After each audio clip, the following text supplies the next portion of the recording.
መልካም እንዴት አመሸሽ ብሩኬ፣ እንዴት አመሸ?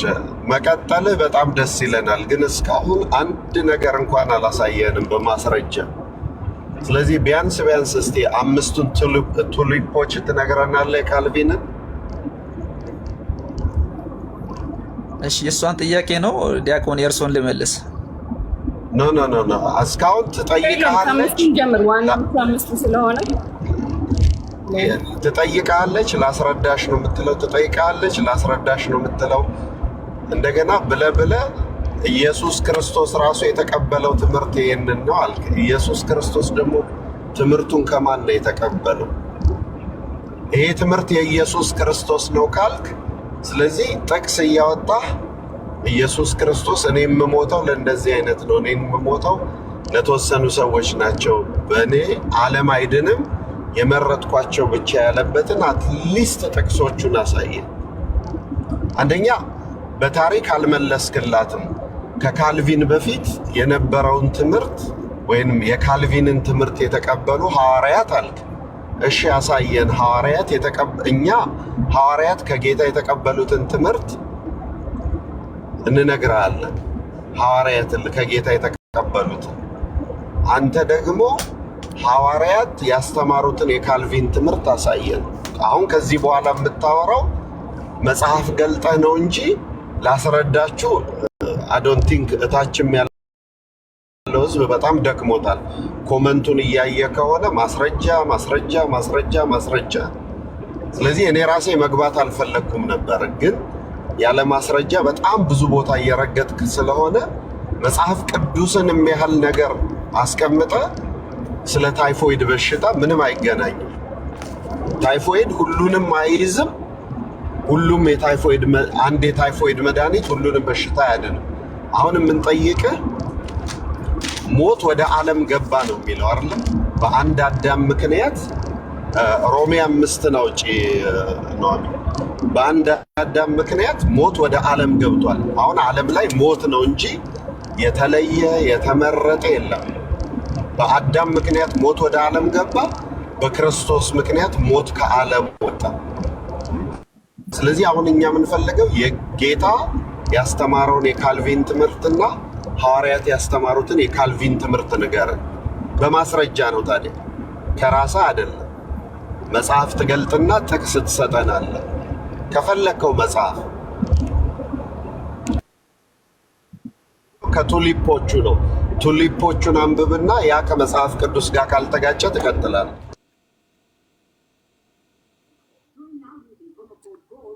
ይኸውልዎት ዲያቆን፣ በጣም አመሰግናለሁ። እንግዲህ ነዋሚ እየጠየቀችኝ ነው እርሶ የገቡትና በጣም አመሰግናለሁ ስለጠየቁኝ። በሽታ መድኃኒት እያልክ የነበረው ስለ ኮሜንቱ ነው። እንግዲህ ከኮሜንቱ ነው የምንጀምረው። በሽታ እያልን የነበረው ኃጢአት በራሱ በሽታ ስለነበረ ነው። ምክንያቱም በሽተኞች እንጂ በሽታ የሌለባቸው መድኃኒት አያስፈልጋቸውም አይደለ? ቃሉም እንደሚል ሰው በሽታ ስላለብን ነው ጌታ ኢየሱስ ክርስቶስ ወደዚህ ምድር የመጣው። ምናልባት እኔ ወደ ካልቪን 5ቱ ቱሊፕ ከሚሉት ይልቅ እኔ እያወራን ከነበርንበት ቀደምም እንደሚሉ እኔም ሰዓትም ብዙ ስለሌለኝ ጥቅስ ስለ ምርጫ ጉዳይ ወይም ደግሞ እያነሰችው ከነበረችው ሀሳብ የትኛው ቦታ ላይ ነው የካልቪን ትምህርት መጽሐፍ ቅዱስ ላይ የቱ ጋር ነው ያለው ከማስረጃ ስጠን መጽሐፍ ቅዱስ ላይ ካላችሁበት ሀሳብ ልነሳና ወደ ሌሎች ሀሳቦች ሄዳለሁ። ምክንያቱም ብዙ ረጅም ሰዓት በጣም እንተንሰላለን ማለት ነው። ምናልባት የሐዋርያ ስራ ምንድነው የሐዋርያ ጳውሎስ ወደ ለኤፌሶን ሰዎች የጻፈው መልእክት ምዕራፍ 1 ላይ ይሄንን በደንብ ያብራራልና በደንብ እዛ ቦታ ላይ ልናገኝ እንችላለን። ስለዚህ እዛ ቦታ ላይ ያለውን ሀሳብ እስከ የተወሰነ ክፍል ላንብብና እዛ ቦታ ላይ ምን ያክል የምርጫ ጉዳይ እንዳለ እግዚአብሔር አስቀድሞ መወሰኑን እግዚአብሔር አስቀድሞ ሰዎች የምድኑ ሰዎችን ምን ያክል እንትን እንዳለ እዛ ጋር ልናገኝ እንችላለንና እንየው።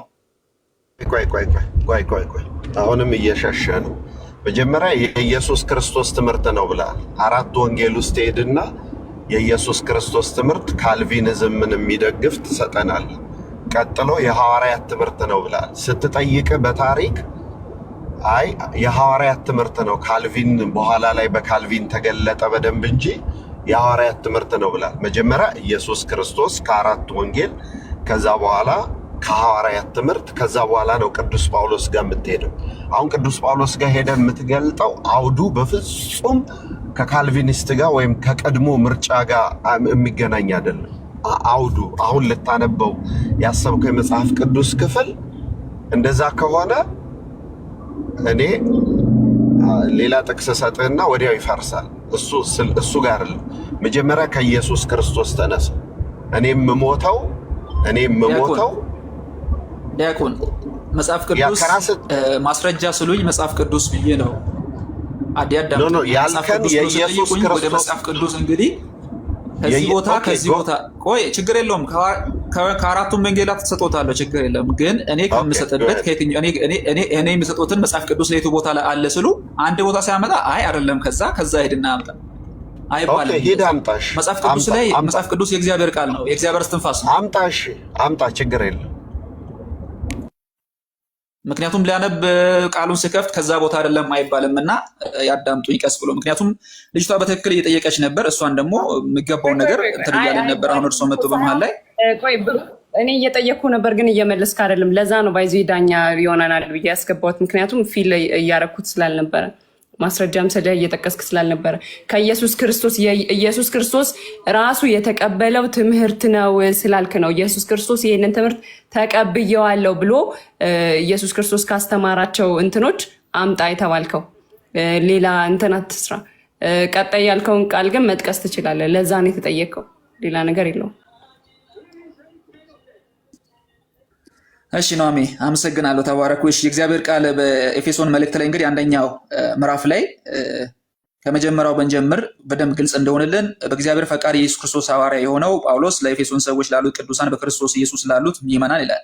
ከእግዚአብሔር ይህንን ሐሳብ እንግዲህ ሰላምታውን ካቀረበ በኋላ በክርስቶስ ምዕራፍ ቁጥር 3 ላይ በክርስቶስ በሰማያዊ ስፍራ በመንፈሳዊ በረከት ሁሉ የባረከን የጌታችን የኢየሱስ ክርስቶስ አምላክና አባት ይባረክ። ዓለም ሳይፈጠር በፊቱ ቅዱስን አስምሩልኝ። ዓለም ሳይፈጠር በፊቱ ቅዱሳንና ነውር የሌለን በፍቅር እንሆን ዘንድ በክርስቶስ መረጠን፣ በበጎ ፈቃዱ እንደወደደ በኢየሱስ ክርስቶስ ስራ ለእርሱ ልጆች ልንሆን አስቀድሞ ወሰነን ይላል። አስቀድሞ ወሰነን እያለ ያለው ሐዋርያ ጳውሎስ ለኤፌሶን ሰዎች ነው። ስለዚህ ይህንን ሐሳብ በምናይበት ጊዜ እግዚአብሔር አምላክ በክርስቶስ ኢየሱስ ልጆቹ ልንሆን አስቀድሞ ውሳኔ ሰጥቷል። አስቀድሞ የወሰነ ውሳኔ ነው ማለት ነው። ይሄ ቦታ ዓለም ሳይፈጠር በክርስቶስ መርጦናል። ዓለም ሳይፈጠር በፊቱ ቅዱስንና አለነውር የሌለን እንሆንን መርጦናል። ከዛም በመቀጠል በወንጌላት ላይ በምንሄድበት ጊዜ ጌታ ኢየሱስ ክርስቶስ በጎቼ ድምፄን ይሰማሉ ብሏል። ድምፄን ይሰማሉ በጎቼ። ስለዚህ በጎቼ ድምፄን ይሰማሉ ካለ የእርሱ የሆኑ በጎች ቀድሞውኑ በጎች የሆኑ ይታወቁ አሉ። በግ ያልሆነ የእሱ በግ ሊሆን ያልቻለ ያልተመረጠ በእግዚአብሔር አምላክ በክርስቶስ ኢየሱስ አማካይነት ልድን ያልተመረጠ አለ ማለት ነው። ስለዚህ ጌታ ኢየሱስ ክርስቶስ እንዳስተማረን ሐዋርያ ጳውሎስ በዚህ ስፍራ ላይ እንደምነግረን እግዚአብሔር አምላክ አስቀድሞ የወሰነ ውሳኔ ነው። የሰው ልጅ መዳን፣ የሰው ልጅ በክርስቶስ ኢየሱስ መሆን አስቀድሞ የተወሰነ ውሳኔ ነው። ስለዚህ አንዱ የምናገኘው እዚህ ቦታ ላይ ነው። ዲያቆን ይቀጥሉ።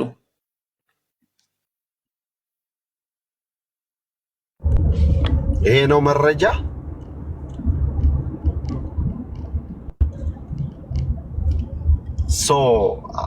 ይሰማል።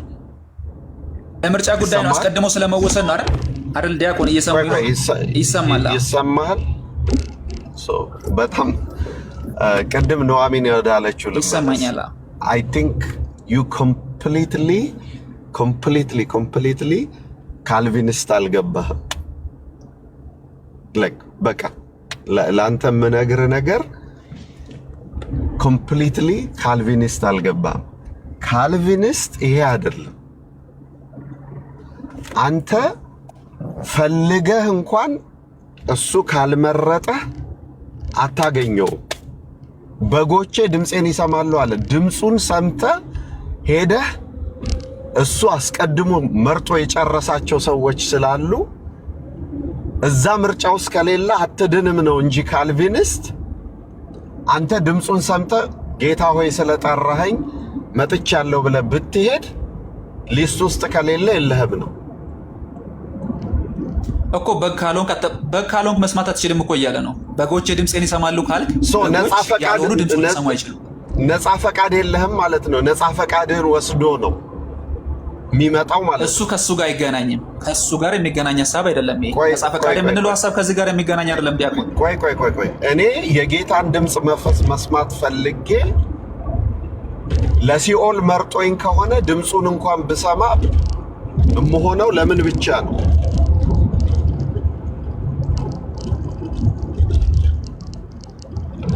ለሲኦል ብቻ ነው። ስለዚህ አሁን የምነግርህ ስጋዬን የበላ ደሜን የጠጣ የዘላለም ሕይወት አለው፣ ያመነ የተጠመቀ ይድናል አለ። እኔ አምኜ ብጠመቅም በካልቪን አስተሳሰብ የትም መድረስ አልችልም። አምኜ እንኳን ብጠመቅ አይደለም። ሊያምንና ስጋውን ሊቆርስ ሊበላ የሚችለው የተመረጠ ሰው ብቻ ነው። ሌላ ሰው እንደዚህ አይነት ነገር ይሄ ለምንድን ነው የምናምታታው? ዲያቆን እያምታታው አንድ ሰው በጌታ በኢየሱስ ክርስቶስ ሊያምንና ሊድን የሚችለው በክርስቶስ ኢየሱስ አምኖ ሊድን የሚችለው በክርስቶስ ኢየሱስ ማመን የሚችለው ወይም ደግሞ በክርስቶስ ኢየሱስ የማመንን ኃይል ሊያገኝ የሚችለው የተመረጠ ሰው ብቻ ነው። ማንም ሰው ሳይመረጥ በእግዚአብሔር ያልተመረጠ ሰው ይሄንን እድል ሊያገኝ ስጋውንም ሊበላ ይሄንን እድል የማግኘት እድል የለውም። ይሄን የማግኘት እድል የሚኖረው አስቀድሞ ሩቃ አትሄድ። የማቴዎስ ወንጌል ምዕራፍ 28 ላይ ለሐዋርያቱ ለፍጥረት ሁሉ ምን ብላችሁ ስበኳል? ምንን ስበኳል? ንገረኝ።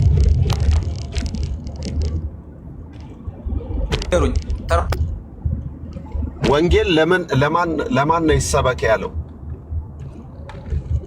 ለፍጥረት ሁሉ።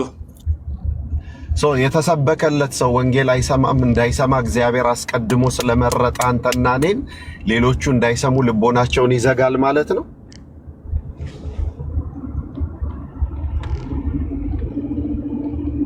እየጠየቁኝ ነው ዲያቆን፣ እየጠየቁን እየተጠያየቅን መልስ። እንደዛ ነው የሚቀጥለው። እሺ ምን እያሉ እየጠየቁ ነው? ወንጌል ለፍጥረት ሁሉ ከተሰበከ፣ በምድር ላይ ላለ ሰው ሁሉ ከተሰበከ ወንጌል የተሰበከ ሁሉ ይድናል። ቆይ ከተሰበከ እግዚአብሔር አስቀድሞ ስለወሰነ የሚያድናቸውን እነዛ ሰዎች እንዳይሰሙ ልቦናቸው ምን ያደርገዋል?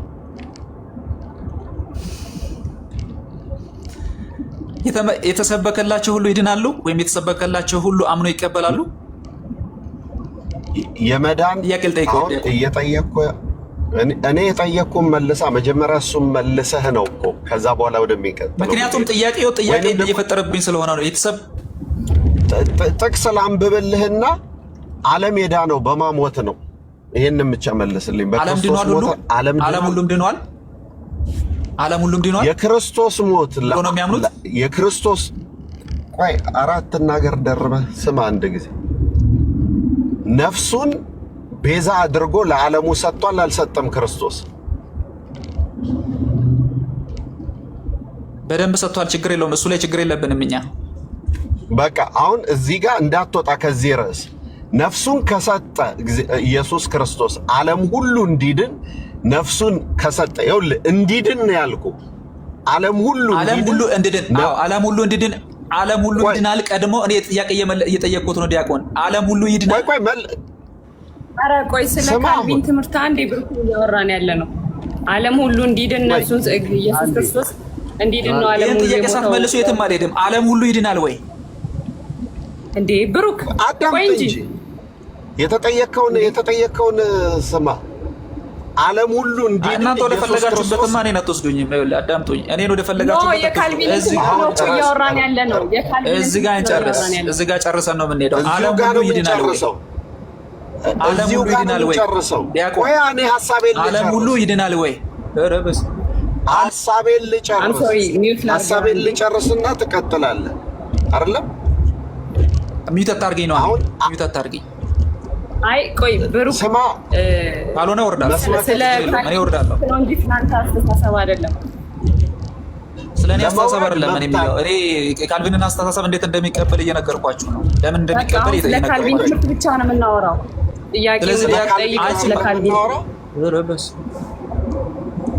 እኔ ካልሆነ እናንተ እንድታወሩ እወጣለሁ። እዚህ ጋር ጨርሰን እንሂድ። ምንሄድ ከሆነ ዓለም ሁሉ ይድናል ወይ? ዲያቆን እንደዛ ብሎ ነው የሚያምኑት። ሁሉ ጥያቄውን መልሳ። መጀመሪያ እኔን ጥያቄ መልስ። ችግሩ እኔ የሚመልሰው እኔ የምመልሰው ትክክለኛ ነገር ይዞ ከመጡ ብቻ ነው። ዓለም ሁሉ ይድናል ወይ? ቆይ አብ ልጁን የሰጠው ለዓለም ምን እንዲሆን ነው? ዓለም ሁሉ እንዲድን ነው። ዓለም ሁሉ እንዲድን ነው። ዓለም ሁሉ ይድናል። ዓለም ሁሉ እንዲድን አብ ኦኬ፣ ይድናል። ምን አደረገ? ይድናል ማለት ነው። ዓለም ሁሉ እንዲድን ነው ማለት ዓለም ሁሉ ይድናል ማለት ነው።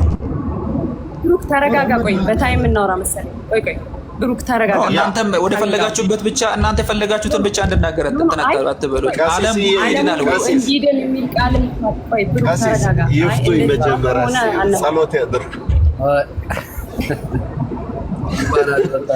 እንዴት ዋላችሁ? እንዴት አመሻችሁ? እግዚአብሔር ይመስገን። ሰላም እግዚአብሔር ይመስገን። እሺ እንዴት አለ? ብሩክ ተረጋጋና ጥያቄውን ስማ መጀመሪያ። ከሰማ በኋላ ትመልሳለህ። አጫ ድንገራችሁ መጀመሪያ ተመረጡ በሚለው ዴፊኒሽን ላይ መጀመሪያ እስቲ ተስማሙ። አንድ የተመረጡት የሚለው ቃል ምን ማለት ነው የሚለውን እዚህ ላይ ዴፊኒሽን ምን እንደሆነ ዲያቆን ሕዝቅያስም ወንድማችን ብሩክም እስቲ ንገሩን አንድ ጊዜ ምን ማለት ነው የተመረጡት የሚለው። እስቲ ብሩክ ምን ማለት ነው ለአንተ የተመረጡት የሚለው ቃል? እኔ ማንን ጥያቄ ልመልስ? አንዴ ቀስስን፣ አንዴ ዲያቆንን፣ አንዴ ኑሐሚንን። ምክንያቱም ዲያቆን ከእርሶ ጋር እያወራን ነው። ከእርሶ ጥያቄ ደግሞ ወደ ቀስስ ጥያቄ እየሄድን ወደዛ ለምንድን ነው እንትን የምንለው? አንድ የጀመርነው ነገር እንጨርስ። ኑሐሚን ነው የሚፈልገው ለመውረድ ምክንያት እየፈለገ ነው። በጭራሽ ችግር የለውም። እኔ አልወርድም። ምንም ችግር የለውም። አልወርድም። ብዙ ጥያቄ ጠየቅኩት ሁለታችሁንም ነው ብሩኬ። አሁን ዲያቆን ምክንያቱም ቀሲስ መጀመሪያ ከእርሷ ጋር እያወራን ነበር። ዲያቆን ገቡ። ከገቡ በኋላ ደግሞ እየጠየቁኝ ያሉ ጥያቄ መጀመሪያ ትክክለኛ ጥያቄ እንደጠይቁኝ መጀመሪያ ተማምነን መሄድ ስላለብን ሌላ ጥያቄ እየወለደ ከሚሄድ ጥያቄውን መጀመሪያ ለዓለም ነው የመጣው ዓለምን ሊያድን ነው። ዓለም ሁሉ ይድናል ወይ? ይህን ጥያቄ በክርስቶስ ልክ ነው ለዓለም መጥቷል፣ ግን ዓለም ሁሉ ይድናል ወይ የምለውን ጥያቄ ጨርሰን እንሂድ። ብሩኬ ልክ ነህ እኮ አሁን መጽሐፍ ቅዱስ አንተ እንዳልከው ኢየሱስ ክርስቶስ ለዓለም እንደመጣ ታምናለህ አይደል? ብሩኬ ይሰማል? ነው አምናለሁ። አዎ ለዓለም ሁሉ ከመጣ የሚድኑት እነማን ናቸው? የሚድኑት ሰዎች እነማን ናቸው ብለን ስንጠይቅ በእግዚአብሔር ልጅ በኢየሱስ ክርስቶስ ሰው መሆን ለዓለም በመሰቀል ያመኑ ንስሐ የገቡ ወደ አምላክ ስጋና ደም የቀረቡ ሐሳባቸውን ከእግዚአብሔር ሐሳብ ጋር መንገዳቸውን ከእግዚአብሔር መንገድ ጋር ያደረጉት ይድናሉ። በሌላ መልክ ደግሞ በተቃራኒ የተጓዘ ደግሞ አይድንም። መጽሐፍ ቅዱስ እንደሚለው እንደዚህ ነው አይደል የሚያስተምረን? በዚህ ታምናለህ ብሩኬ?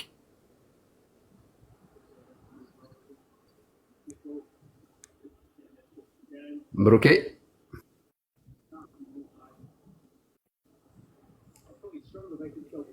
ብሩክ ይሰማል?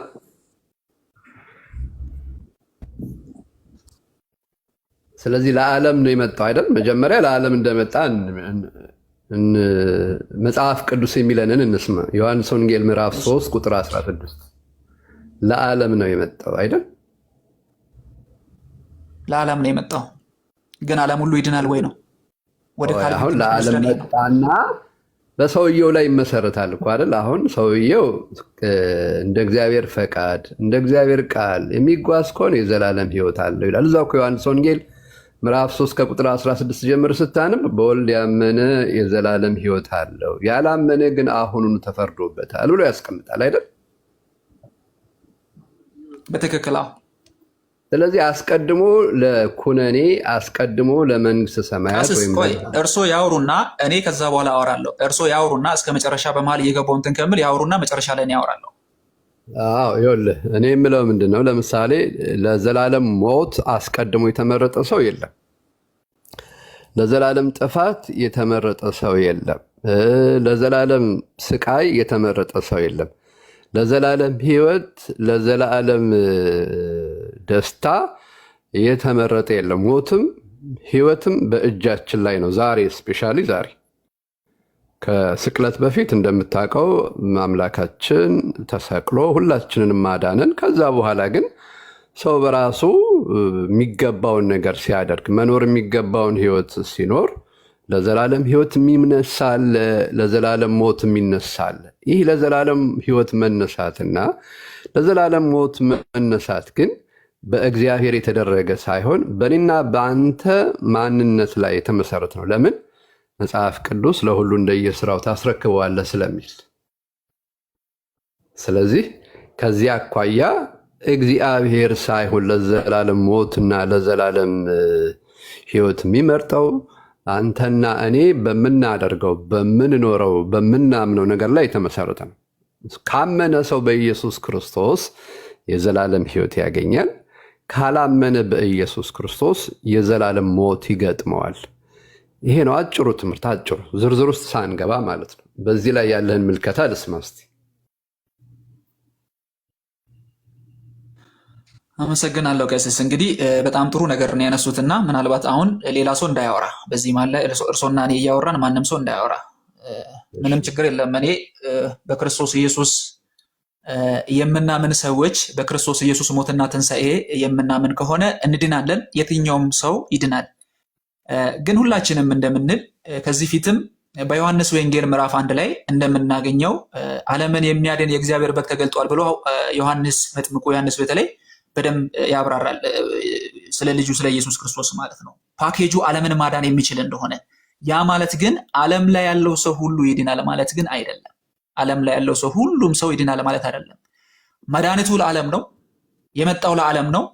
ነገር ግን የእግዚአብሔር ቃል በተለያየ ስፍራ ላይ የሚድኑ ስለሚድኑ ሰዎች ወይም ደግሞ በክርስቶስ ኢየሱስ ስለሚያምኑ ሰዎች አስቀድሞ እግዚአብሔር እንደሚያውቅ በጣም በተለያየ ክፍል ላይ እግዚአብሔር ይናገራል። አንዱም ቅድም የጠቀስኩላችሁ ጌታ ኢየሱስ ክርስቶስ ራሱ የተናገረበት በጎቼ ድምፄን ይሰማሉ ብሎ የተናገረበት ክፍል አንዱ ነው። ሁለተኛ ቅድም ምናልባት እየሰሙኝ ከነበረ በኤፌሶን መልእክት ላይ የነበረውን ቃል እያነበብኩኝ ነበር ቃል በቃልና እግዚአብሔር በክርስቶስ ኢየሱስ ዓለም ሳይፈጠር በፊት እኛን እንደመረጠን በክርስቶስ ኢየሱስ እንደወደደን እንደተመረጠን የምንድን ሰዎች በክርስቶስ ኦልሬዲ ቀድመን ፓኬጅ ውስጥ የገባን ሰዎች እንደሆነን የእግዚአብሔር ቃል ይናገራል። ይሄ ማለት ግን ኢየሱስ ክርስቶስ ለዓለም አልሞተም ወይም ደግሞ ፓኬጁ ዓለምን እኛ እያለን ነው። ፓኬጁ በክርስቶስ ኢየሱስ ውስጥ ያለው ፓኬጅ ዓለምን ማዳን የሚችል አቅም ያለው ነው። ግን ሁሉም ሰው በዚህ ፓኬጅ ውስጥ አይገባም። በእግዚአብሔር ምርጫ እግዚአብሔር የመረጣቸው ለድህነት እግዚአብሔር ያዘጋጃቸው አስቀድሞ እግዚአብሔር ዓለም ሳይፈጠር በፊት እንኳን አለ ዛሬ አይደለም ክርስቶስ ሳይወለድ በፊት ማርያም ሳትመጣ በፊት ሌሎችም አዲስ ኪዳን ብሉይ ኪዳን ሳይኖር በፊት ሰማይና ምድር ሳይፈጠር በፊት እግዚአብሔር አስቀድሞ መወሰኑን እንደውም ሮሜ ላይ የምናገራል ልጁ በብዙ ወንድሞች መካከል በኩር ይሆን ዘንድ አስቀድሞ ያወቃቸውን ይላል አይደለ? ይሄንን ሐሳብ ይዘው ነው ይሄ ካልቪኒዝም ትምህርት በተለይ ሙሉ ለሙሉ ኢየሱስ ክርስቶስ ዓለም አልሞተም ወይም ዓለምን አያድንም እያለ ነው ብለን እንትን የምናደርግበት ሳይሆን ፓኬጁ ዓለምን ማዳን የሚችልበት ነው መድኃኒቱ። ነገር ግን በዚህ መድኃኒት ውስጥ ሁሉም ተጠቃሚ አይሆኑም። የሚጠቀሙት እነማን ናቸው? እግዚአብሔር አስቀድሞ የወሰነው። ይህንንም ቃል አሁን እየነገርኩ ነው በተደጋጋሚ። አሁን አንዱ በኤፌሶን ላይ የምናገኘው ነው፣ ሁለተኛው በሮሜ ላይ የምናገኘው ነው። አስቀድሞ የመወሰን ነገር አለ እያለን ነው። እና ይህንን ሀሳብ ነው እኔ እያነሳ የነበርኩት። ይቀጥሉ። አሁን ልዩነታችን ምን መሰለ? እኔ አስቀድሞ ማወቅ አስቀድሞ መወሰን አይደለም። አንተ ደግሞ አስቀድሞ ማወቅ አስቀድሞ መወሰን ነው እያልክ ነው። ልዩነቱ እዚህ ጋር ነው አይደል? እሺ፣ የንስሐ አስፈላጊነት ምንድን ነው ብሩኬ?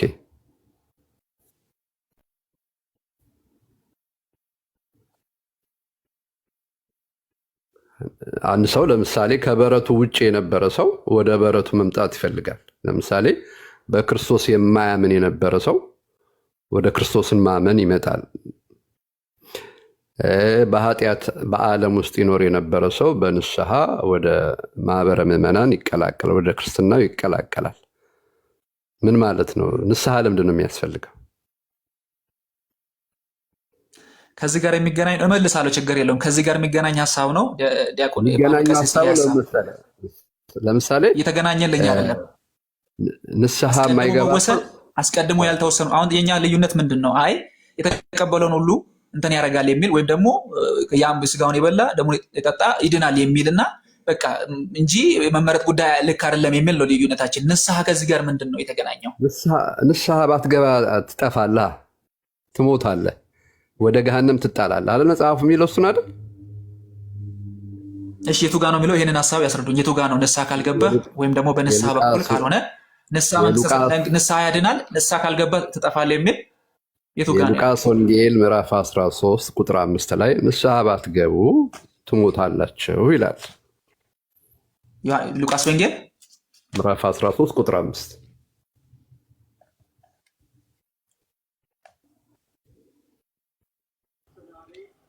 ላንብብልህ ቃል ነገር ግን ንስሐ ባትገቡ ሁላችሁም እንደዚሁ ትጠፋላችሁ። እሺ ከቁጥር 1 ጀምሮ በዚያን ጊዜም ሰዎች መጥተው ጲላጦስ ደማቸውን ከመስዋዕታቸው ጋር ስለደባለቀው ስለ ገሊላ ሰዎች አወሩለት። ኢየሱስ መልሶ እንዲህ አላቸው፣ እነዚህ የገሊላ ሰዎች ይህ ስለደረሰባቸው ከገሊላ ሰዎች ሁሉ ይልቅ ኃጢአተኞች የሆኑ ይመስላችኋልን? እላችኋለሁ አይደለም። ነገር ግን ንስሐ ባትገቡ ሁላችሁም እንዲሁ ትጠፋላችሁ። ወይስ በስሊሆም ግንብ የወደቀባቸውና የገደላቸውን እነዚያ 18 ሰዎች በኢየሩሳሌም ከሚኖሩት ሁሉ ይልቅ በደለኞች ይመስሏችኋል? አይደለም እላችሁ። ይሄ የምናገረው በንስሐ ስለመዳን ጉዳይ ነው። ቀስስ ንስሐ አያድንም። በንስሐ የዘላለም ሕይወት ስለማግኘት ጉዳይ ነው እያወራ ያለው ይሄ ሀሳብ፣ ይሄ ክፍል። ኦፍኮርስ የወደቀ እንዲነሳ፣ የሳተ እንዲመለስ፣ የጠፋ ወደ በረቱ እንዲመጣ ንስሐ ያስፈልጋል። ንስሐ ካልገባ ትጠፋለህ። ትጠፋለህ ማለት እኮ ትሞታለህ ማለት ነው። ከመንግስተ እግዚአብሔር ማመንስ እኮ በክርስቶስ ማመንህ ወደ ንስሐ ሊያመጣህ ይገባል እኮ። አምናለሁ ብለህ ቴዎሬቲካሊ ብቻ ስላወራህ አትድንም። ከውድቀትህ መነሳት አለብህ። ከጨለማ ስራ መውጣት አለብህ። ንስሐ ግባ አለ መጽሐፉ። ኃጢአቱን የሚሰውር አይለማም፣ የሚናዘዝባትና የሚተዋት ግን ምሕረትን ያገኛል የሚለን ንስሐ ምሕረት ማግኛ፣ ይቅርታ ማግኛ፣ ወደ እግዚአብሔር መመለሻ፣ ወደ እምነት መምጫ መንገድ ነው። ስለዚህ አንተ ንስሐ ካልገባህ፣ እኔ ንስሐ ካልገባሁ እንጠፋለን። እንዳንጠፋ ንስሐ ግቡ እያለ ነው ባለቤቱ ራሱ ያስተማረን ነው። አየሁት። አሁን ለዚህ ነበር እኔ ወደ ሌላ ትምህርት ይወስደናል እያልኩ የነበረው ቅድም ንስሐ ካልገባን። ምክንያቱም አሁን ወደ ሌላ ጉዳይ፣ ምክንያቱም ንስሐ ከገባን ንስሐ ነው እንጂ በክርስቶስ ኢየሱስ ማመን ብቻውን እንትን አያደርግም። ወይም ደግሞ በክርስቶስ ኢየሱስ የማመን ጉዳይ አይደለም፣ የንስሐ ጉዳይ ነው፣ የመዳን ጉዳይ እያለን ወደዛ ስለሚወስደን ነው። ወደዛ ጥያቄ ለምን ይገናኛል እያልኩ የነበረው ስለምረዘም ማለት ነው። ያ ማለት በእርሶ አካሄድ አሁን ይሄ ክፍል የምናገረው ስለ ዘላለም ሕይወት ስለማግኘት ጉዳይ አይደለም። ስለ ዘላለም ጉዳይ ወይም ደግሞ የዘላለም ጉዳይ ሕይወት በንስሐ እንደሚገኝ ሳይሆን ጥፋቱ ምንድን ነው? እስቲ ንገረኝ፣ አብራራልኝ። ጥፋቱን አብራራልኝ። ምንድን ሰው ንስሐ ባይገባ ይጠፋል ይላል። ከምንድን ነው የሚጠፋው?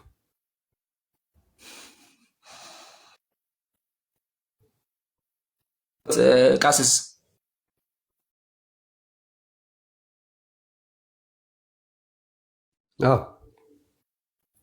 ስለዚህ ንስሐ የምንገባው ላጠፋንበት ጥፋት፣ እግዚአብሔርን ላሳዘንበት፣ ለበደልንበት ጥፋት ንስሐ እንገባለን። ያ ማለት ግን የዘላለም ሕይወትን ለማግኘት አይደለም። የዘላለም ሕይወት የሚገኘው አንድ ጊዜ ነው። እርሱም ጌታ ኢየሱስ ክርስቶስን የተቀበልን ጊዜ አለቀ። ጥፋቱ በንስሐ የምንገባበት መንግስተ ሰማያት የለም። ጥፋቱ ምንድን ነው? ያዳምጡኝ። አሁን ከእንትን እየወጣ ነው፣ ከአውዱ እየወጣ ነው። ከጀመርንበት ሀሳብ ወደ ሌላ ነገር እየመጣ ይጠፋል ያልክበትን ይጠፋል ያለ ሌላ ጉዳይ ነው። ወደዛ እንድንሄድ ከሆነ አሁን ካልቪን ልዩነታችን ቀሲስ ልዩነታችን ካልቪን ጉዳይ ላይ ነው አይደል? የካልቪን ቲዮሪ ላይ ነው፣ ወይም ደግሞ የካልቪን አስተሳሰብ ትቀበላለህ ትቀበልህም በሚል በዛ ልዩነት ወደዚህ ከመጣን አሁንም ወደ ሌላ እናንተ ወደ ሌላ ሀሳብ እየወሰዳችሁ ነው። አይደለም የጀመርንበትን ሀሳብ እንጨርስ። ንስሐ ባትገቡ ትጠፋላችሁ ያለውን ንገረኝ። ይህን ጥያቄ ነው እኮ የጠየቁት። ይሄ ለእነማን ነው ያለው? ይኸውልዎት ቀሲስ፣ ይሄ ለእነማን ነው ያለው? ለምን ጉዳይ ነው ያለው የሚለው ሌላ ትንታኔ ሌላ ጉዳይ ይፈልጋል። ይህንን ማውራት ከብዶኝ አይደለም። ይሄ ሀሳብ ከብዶኝ ወይም ደግሞ ይህንን ነገር መረዳት ከብዶኝ አይደለም። ካልከበደህ ቆይ አዳምጣ። በጨዋ ደንብ ነው። ችግር የለውም ያዳምጡኝ። አሁን እስካሁን እርሶ የሚፈልጉትን እንዲያወሩ ፈልጌ ከዲያቆን ወደ እርሶ እንዲመጣም እኮ ፈቅጃለሁ። ችግር የለም። ግን አሁን ያዳምጡ። አሁን ሀሳባችንን አንድ ነገር ጋር ሳንቋጭ ወደ ሌላ ነገር የምንዘል ከሆነ አሁንም ምንድን ነው እዛ ጋር የሆነ ያመጣሁትን ሀሳብ ፈርታችኋል ማለት ነው። እየፈራችሁ እንደሆነ ነው። መጀመሪያ ስለ ምርጫ ጉዳይ ነው እያወራን የነበረው። የሚያስፈራኩ ሀሳብ አላመጣህም። አሁን አንተ አስቀድሞ ያወቃቸውን አስቀድሞ መርጧቸዋል የሚል ሀሳብ አመጣህ። ይሄ ሀሳብ ምን ማለት ነው? እሱ ማለት ይሄ ሀሳብ አስቀድሞ እግዚአብሔር ያውቃል እንጂ አስቀድሞ አይወስንም። የመጽሐፍ ቅዱስ ትምህርት ይሄ ነው። ምክንያቱም ከዚህ አስቀድሞ ወስኗል አይልም? የትኛው ጋር አስቀድሞ ወስኗል አይልም? አምጣው። ለምንድን ነው ያለው የሚለውንም ነገር እንድናይ ማለት ነው። ምን ማለት ነው? እሺ እሱ ማለት ይንገሩኝ። አስቀድሞ ወሰነ የሚለውን ነገር ምን ማለት ነው? በክርስቶስ ኢየሱስ መረጠንም አስቀድሞ ማለትስ ምን ማለት ነው? የተመረጠ የሰው ልጅ በሙሉ ተመርጧል። ባይዘው ኦኬ፣ የሰው ልጅ ሁሉ ተመርጧል። ሁሉም ሰው ይድናል። ተመርጧል።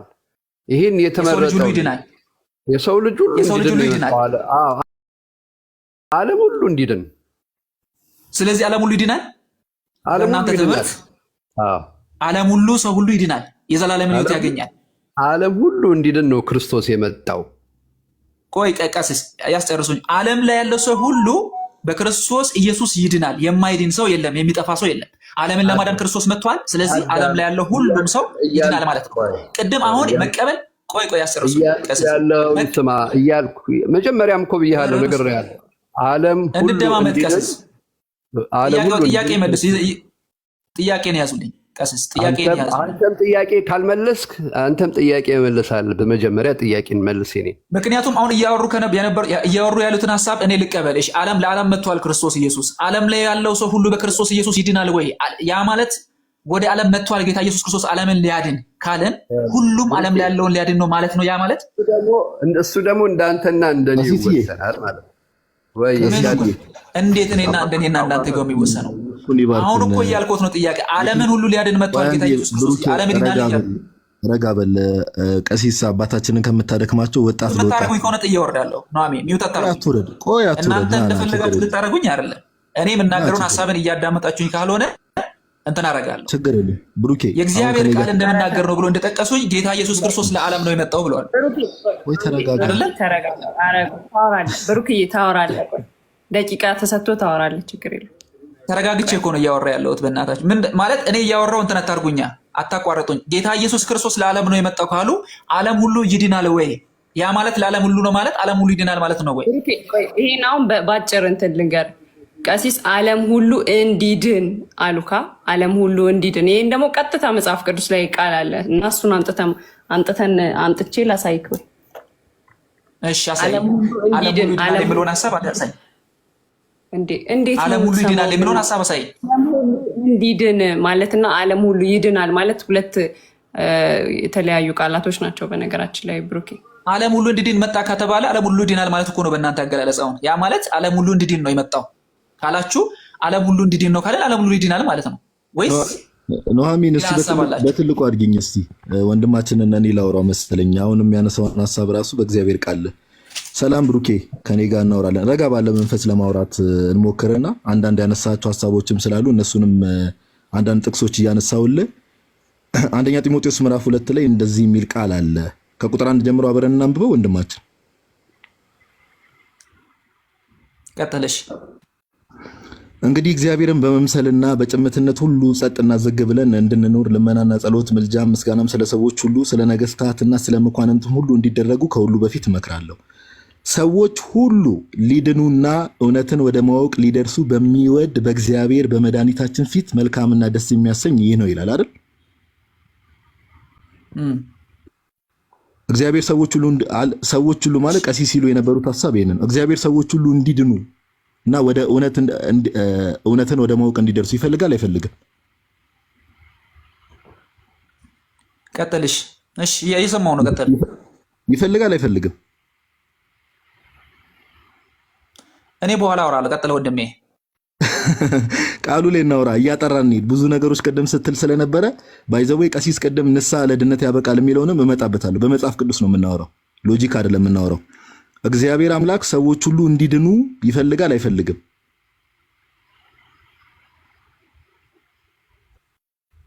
በቃ እኮ ታዲያ ፒሪየድ። አሁን ቀሲስም ያሉት ኑሐሚንም ያለችው እኮ ይሄንን ነው። በቃ እግዚአብሔር ሰዎች ሁሉ እንዲድኑ ይፈልጋል፣ የሚድኑት ግን የተቀበሉት ናቸው። በቃ ምንድነው ይሄ? እኮ የሚያከራክርም ነገር አለን ከቅድም ጀምሮ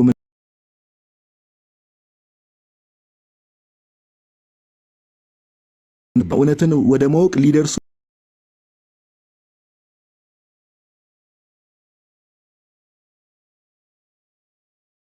ፈቃደኛ ከሆንክ ለመማማር ፐርፐስ ስለሆነ ብሩኬ አንድ ጥቅስ ስላሳየ ንስሐ ወደ ድነት እንደሚያደርስ ቆይ ይብቃ። አሁን እዚህ ጋር አሁን ቅድም የሚያወሩትን ሀሳብ ነው እየደገምክልኝ ያለው ወንድሜ።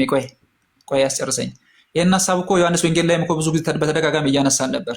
ምክንያቱም ዓለምን ሁሉ የሚያድን የእግዚአብሔር በግ ተገልጧል ብሎ ዮሐንስ ተናግሯል እኮ አይደለም? ዓለምን ሁሉ የሚያድን በግ ብሏል። ስለዚህ ዓለምን የማዳን አቅም ፓኬጁ ዓለምን ማዳን እንደሚችል ቅድም እኔም እየተናገርኩኝ ነበር። ስለ ፓኬጁ አይደለም እያወራ እግዚአብሔር ይፈልጋል አይፈልግም። ሁለተኛ ግን እንዳታወራ ጠይቀኝና እንዳታወራ አይደለም እንዴ? ይሄ ልጅ ለምን ነው ሩድ በሆነ ትሆን የምታወራው? እግዚአብሔር ሰዎች ሁሉ እንዲድኑ ይፈልጋል አይደል? ጥያቄ ቀጥል ወንድሜ። እግዚአብሔር ሰዎች ሁሉ እንዲድኑ ይፈልጋል አይፈልግም? ጥያቄ ደጋግማ ጠይቀኝ። አሁን ልጠይቅ የፈለግከውን ጥያቄ ምንድነው? ራሱን በራሱ ይፈልጋል አይፈልግም? ይፈልጋል አይፈልግም? አንዴ ኮንፊርም አድርግልኝ። ይፈልጋል አይፈልግም? ጥያቄህን ጠይቀኝ። ሁሉንም ጥያቄ ሰጥቻለሁ። ጠይቀኝና ልግባ እኔ ወደ መልስ። እንደዛ አይደለም። አንተ ወደምትፈልግበት አይደለም። ጥያቄህን አንተ የፈለግከውን መልስ አይደለም። አንተ ጥያቄውንም መልሱንም ቀድመህ አትጠይቀኝ። እኔ እኮ ሰው እንዲማር ነው ወንድማችን። ለምን እንደምትለው አልገባኝ። ቀድመህ ጥያቄውንም እሺ ኑሐሚን እስቲ ሜቢ አካሄዱን አብራሪለት። ሜቢ ለቲክቶክ አዲስ ከሆነ አላውቅም። እኔ ወንድማችን ቀለል ያለ ጥያቄ ነው የምጠይቀው። ቀለል ያለ ጥያቄ ለመመለስ ለምን እንደሚሸሽ አልገባኝም ራሱ። እውነት ለማውራት ባኬን ፎርዝ እንድናወራ ነበር እኔ የፈለኩት ብሩኬ። ሸው ከመሰለህም እኔ እየሸሸው አይደለም ወንድሜ። አንተ ልጠይቅ የፈለከውን ጥያቄ እኔ እያወራሁ በመሀል እየገባ ስለሆነ አንድ ጊዜ ጠይቀኝና እኔ ጥያቄን ጠይቅ። በቃ አለቀ። አንዴ ኮንፊርም አድርገኝና እግዚአብሔር ሰዎች ሁሉ እንዲድኑ ይፈልጋል አይፈልግም? የሶር ነው በለኝ። ዝም ብለህ በመሀል ወላዲተ አምላክ እናንተ ወደምትፈልጉበት እንዴት አታርጉኝ አለ። ጥያቄን ጨርሰህ ጠይቀውታ። አይ አይደለም አይደለም እሱ ከተለ የሚያግዙሽን ሰዎች ስላስገባሽ ምንም ችግር የለም። እኔ እንትን ለማለት አይደለም። ይኸውልሽ አንቺ የሚያግዙሽን ሰዎች ነው የገባሽ። ቆይ ብሩክ ከፈለክ አንተ የሚያግዝ ሰው ካለ ታች እንትን በልኝ። እኔ እንዲያግዙኝ አይደለም የሚያስገባዋቸው። ይሄ የጭቅጭቅ እንትን አይደለም። አንተም እኔ ምን ማለት ቆይ ብሩክ እኔ ምንም ያግዘኝ ያስፈልግ። እኔ ሎጂክ ነው ማወራው፣ እውነታውን ነው ማወራው። ስለዚህ ጥያቄውን ለማምታታት ስትሞክሩ ነው ወደዚህ ወደዛ ስታደርጉ ነው እያስቆምኳችሁ ያለው። እኔ ጥያቄያችሁን ጠይቁ፣ ከዛ በኋላ ላውራ። አካሄዱ እንደዛ ነው። የዲቤት አካሄድ እንደዛ ነው። ብሩክ ቆይ ቢ ፖዚቲቭ። እሺ እዚህ ጋር ማንም ሰው አንተን የሚያምታታህም አንተን እንትን የሚልህም ሰው የለም። እዚህ ጋር ሁላችንም የተቀመጥነው ለመማር ከአንተም እንማራለን፣ አንተም ከኛ። ሌላ ምንም ይሄ ኔጌቲቭ የሆነ ፐርስፔክቲቭ ስላስክ እንትን አትበል። በጣም ቢ ፖዚቲቭ። እሺ ይሄ ወንጌል ነው እኮ እንትን አይደለም። ይሄ ለጠም የሚጋብዝም ምናምንም የሚያናድድም ነገር አይደለም። እና ሰው እየተማማረ እንዲሄድ ነው የጠየቀ። እየተማማረን ስንሄድ ነው ጥሩ። እንደዚህ ነው እንደዚህ ይሄ ኔጌቲቭ የሆነ ተወት ከምትይዝ ፖዚቲቭሊ እየተማማረን እንቀጥል። እንደዛ የተሻለ ይመስለኛል።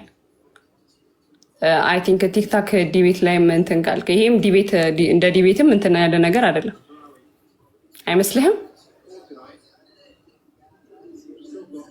እሺ ኑሐሚ፣ እኔ ዲቤቱ በጣም በትክክለኛ መንገድ እንዴት መማማር እንድንችል ዘንድ ነው። እንደዚህ ነው የልጅ ጥያቄ ከምናደርግ ጥያቄያችሁን ሰብሰብ አድርጋችሁ አንሱ። በዛው መሰረት እኔ ደግሞ የእግዚአብሔር ቃል ምን ይላል የሚለውን እኔ የማውቀውን ነገር ለእናንተ ላስረዳችሁ። እኔ እንትን ላለ ማለት አይደለም። ምክንያቱም እናንተ ወደ ፈለጋችሁበት እንዲሄድ ለማድረግ የምትሞክሩት ሙከራ ልክ ስላልሆነ ጥያቄያችሁን አንድ ጊዜ ጠይቁኝ። በመሀል እየገባችሁ አታወሩ፣ እኔም በመሀል እየገባሁ አላወራም። ከዛ በኋላ እንማማራለን። የዲቤት ህጉ ዲቤት ነው፣ እኛ እያወራን ያለ ነው። ስለዚህ በዛ መንገድ ነው ልንሄድ የምንችለው። ወንድማችን ይቅርታ አድርግልኝና ሰው የሚማረው ለምን መሰለህ? እኔም የተወሰነ ደቂቃ ወስጄ የሆነ ነገር ባወራ አንተም ብታወራ ምናምን ነገር ሰው ትክክለኛ ሀሳብ የትኛው ነው የሚለውን ነገር መረዳት ስለማይችል ነው። አሁን ኑሐሚንን በጣም ፖላይት በሆነ መልኩ አውርታለች፣ እግዚአብሔር በሚያውቀው። ቀሲስም ቅድም ፖላይት በሆነ መልኩ አውርተው ካል እኔም እንደዛ ላወራክ እየሞከርኩ ነው። አሁን የእግዚአብሔር ቃል አይደል የምናወራው? በቀላሉ ቅድም የጠየቅኩን አንደኛ ጢሞቴዎስ ምዕራፍ 2:3 ላይ መልስልኝና ጥያቄ ላቅርብ። ኦኬ፣ እግዚአብሔር አምላክ ይሄ በጣም ቀላል ጥያቄ ነው። እንደው ታች ያለውም ሰው ይታዘባል። ሰዎች ሁሉ እንዲድኑ ይፈልጋል አይፈልግም? የሱር ነው።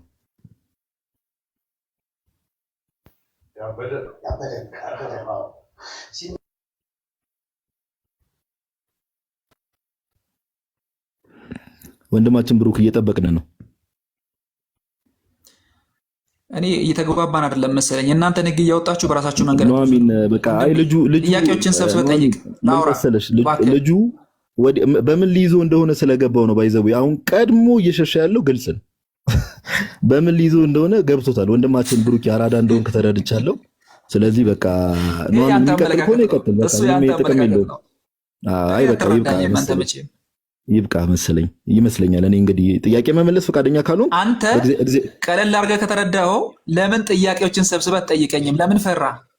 ለምን ጥያቄዎችን ሰብስበህ መጠየቅ ፈራ? አንተ ከቅድም ጀምሮ እየመለስክልን አይደለም፣ ለእኔም እየመለስክ አይደለም፣ ለማንም ሰው ቱ ዘ ፖይንት እየመለስክ አይደለም። የምታምንበትን የካልቪን ትምህርት ቱ ዘ ፖይንት መመለስ ዳትማች የሚከብድ ነገር አይደለም። ታምንባቸዋለህ አይደል? ታምንበታለህ።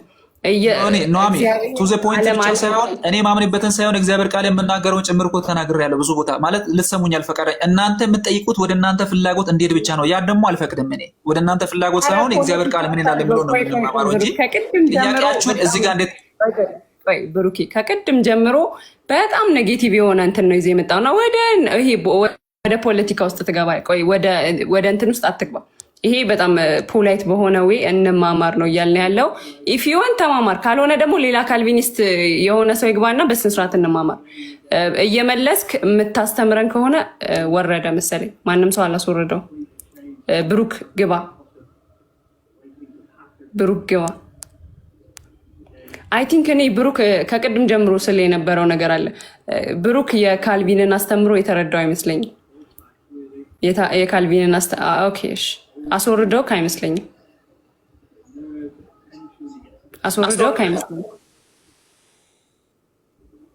ኑሐሚን ይቅርታ አድርጊልኝና ወንድማችን እምነቱን እንድናውቅ ብሩኬ የዌስት ሚኒስተር ኮንፌሽን ኦፍ ፌዝን ትቀበላለህ እንዴ? የሪፎርምድ ቴዎሎጂያን ኧረ በስመ አብ። አንድ ጥያቄ ጠይቀኝ አንተ ልጅ እስቲ በእናትህ ምን እዚህ ለምንድን ነው የምትዘለው? አንድ ጥያቄ ጠይቀኝ። የትኛውን የማንን የቃሲስን ነው የዲያቆንን ነው የአንተን እውቀት ራሱ የለውም። እውነት ለማውራት እውቀት ራሱ የለውም። ይቅርታ አድርጊልኝና እሱ ሌላ ርዕስ ነው ወንድሜ፣ ሌላ ርዕስ ነው። ሌላ ጊዜ እናወራበት። አሁን ልንማማር የጀመርነው የካልቪኒዝም ትምህርት ነው። ስለዚህ ትቀበላለህ ወይ አትቀበልም አሉኝ። እያወራን ነበር፣ በዛ መሀል ገባ። ዌስት ሚኒስተር ኮንፌሽን ኦፍ ፌዝ ምንድን ነው? ቆይ ንገረኝ እስኪ። ኑሐሚ እኔ ሎርድ ነው ትንሽ ስርዓት ስለሆነ ምንም ማድረግ አልችልም። ከይቅርታ ጋር ዌስት ሚኒስተር ኮንፌሽን ኦፍ ፌዝን ትቀበላለህ የእምነት መግለጫ እያልኩት እሱ ሌላ ርዕስ ነው። ስለ ካልቪን ነው የምናወራው ይለኛ እንዴ? ካልቪኒስቶች የሚቀበሉትን የእምነት መግለጫ እኮ ነው እየነገርኩህ ያሉት ወንድሜ። የማታውቀው ከሆነ ንገረኝ። ስለ እምነት መግለጫ አይደለም። ምንድን ነው አንተ ልጅ የምታወራው? ዋ አንተ ከየት ነው ያገኘው የካልቪንን እምነቱ? መጽሐፉን አትቀበልም፣ ግን እሱን ተቀብለዋል። ከባድ ነው። እንዴት ነው የምናወራው? ቀሲስ ሰላም ነው የምታወሩትን አውሩ ልስማ እስቲ። ይባርኩ ብሩኬ። እንትን ነው የጠየቀህ እኮ የእምነት መግለጫውን ነው። ኑሐሚ በጣም አንቺ በቃ እነሱ ወደ መሩሽ አቅጣጫ ዝም ብለሽ እየሄድሽ እንትን አታርጊ። አንቺ መጀመሪያ ቢያንስ እነሱን የሚመጡትንም ሰዎች አንቺ በፈለግሽበት በአንቺ አካሄድ ላይ አርጊ። አንቺ ዝም ብለሽ እነሱ ወደ ወሰዱሽ ቦታ ሁሉ እየሄድሽ እንትን አታርጊ። አንቺም ቢያንስ ያስገባሽ እኛንም እኔንም እነሱንም ያስገባሽው አንቺ ነሽ። ስለዚህ ወደዛ ሳይሆን አንቺ መጀመሪያ ወደ ጠየቅሽኝ ጥያቄ እኛንም እኔንም እነሱንም ወደ እኔ አይደለሁም እሺ የሚታረኩ ግን ስርዓት የሚባል ነገር አለ እዚህ ጋር። በጣም በእድሜም ከኔም በአንተ ከእድሜ እንኳን የሚበልጡ ሰዎች አሉ እና ሲወራ ስርዓት ተይዞ ነው የሚወራው። እንደዚህ አይነት ቦታ ላይ ተራ ወሬ አይወራም እና እንድንማማር ነው እያልኩ ነው ከቅድም ጀምሮ። እንድንማማር ፖላይት በሆነ ወይ የምታውቀውን አይ ስለ ካልቪን ትምህርት ነው እያወራን ያለ ነው። ሁሉም ሰው ስለ ካልቪን ትምህርት ነው እያወራ ያለው። ሌላ ትምህርት የጠየቀህ መስሎ ከሆነ አይደለም። ሌላ ትምህርት በጣም እንትን አራቀ ኑሐሚ ቆይ ይኸውላችሁ እናንተ አሁንም የማምታታት ስራ ነው እየሰራችሁ ያላችሁ። እናንተ ሁላችሁም የማምታታት ስራ አትስሩ። ጥያቄ በጣም ይቅርታ፣ በሕግ አምላክ ይበቃል። ሌላ እንትን ውስጥ ገባህ ወንድም። ቅድም አማን ሻሎም ጆይን ሲያደርግ አይቻለሁ መሰለኝ። ካለ መግባት ይችላል።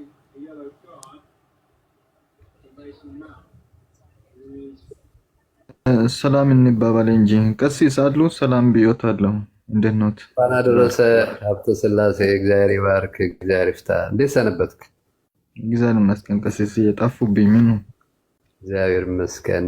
ሰሞኑን ትንሽ አልተመቸኝም፣ ከቲክቶኩም አልነበርኩም፣ ለዛ ነው። መጋቢ አዲስ መልአክ አማረ፣ ዲያቆን ሕዝቅያስ፣ ወንድማችን ጋዲ፣ እህታችን ኑሐሚን፣ ሁላችሁም ከታችም ያላችሁ እንዴት ዋላችሁ? እስቲ ደግሞ አረፍ እንበልና ትንሽ ቀጭቀጭቁ። እንዴት ሰነበታችሁ? እንኳን አደረሳችሁ። እንኳን አብራለን። እግዚአብሔር ይመስገን።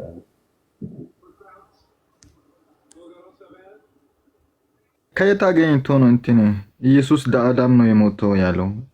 ካልቪኒዝም ነኝ አለ። እንትን ለምን አይፈታም? ፍሊፖችን ለምን ዲፊኒሽን አይሰጠንም? በቃ አለቀ እኮ። ዲፊኒሽን ቢሰጠው አሁን ሊሚትድ አቶንመንት የሚለው ውስን ቤዞን ነው። ይሄንን ኢሳያው ነው እንደ እንትን ካልቪኒዝም ምናምን አንዳንድ ነገሮች እስከዛ ድረስ ኑሐሚን ከተፈቀደ እንግዲህ የቤቷ ባለቤት ያለች ከተፈቀደ አንዳንድ ነገሮች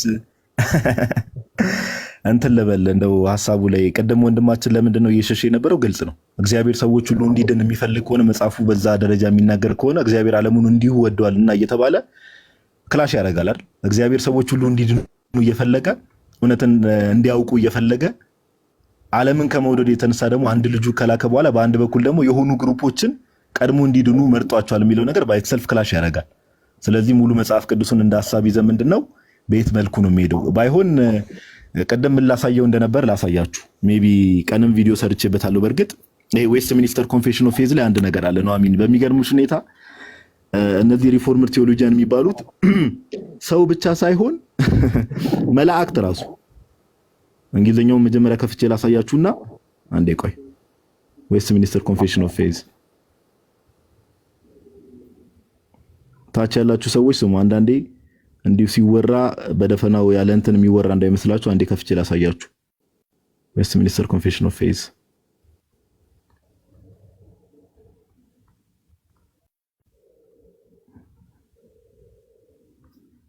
ኦኬ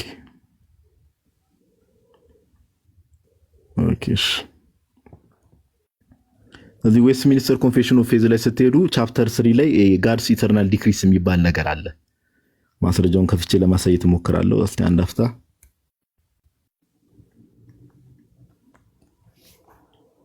እሺ፣ ይቅርታ ወራብንድ